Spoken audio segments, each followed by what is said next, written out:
হলদিয়া মেছেদা জাতীয় সড়কে দুর্ঘটনা, উল্টে গেল তেল ট্যাঙ্কার। ঘটনাটি ঘটেছে শনিবার দুপুর 2টো নাগাদ নন্দকুমার থানার অন্তর্গত হলদিয়া মেছেদা 116 নম্বর জাতীয় সড়কে দাসচূড়ার কাছে।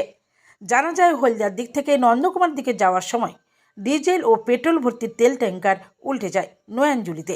ঘটনাস্থলে পৌঁছায় নন্দকুমার থানার পুলিশ।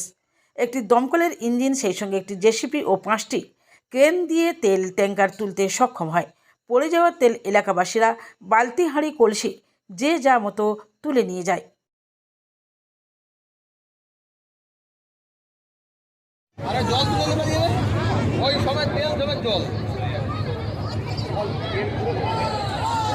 আরে এদিকে আয়, পিছাও পিছাও। আরে যা যা যা, আরে লাঠি লিয়া। এই বাপ রে ভাই, তোমার জন্য আমার দেখা দেখি লাগবে। দাঁড়াও, একটু দাঁড়িয়ে যাও, এই গাড়িটা তুলে নিন, তারপরে তোমার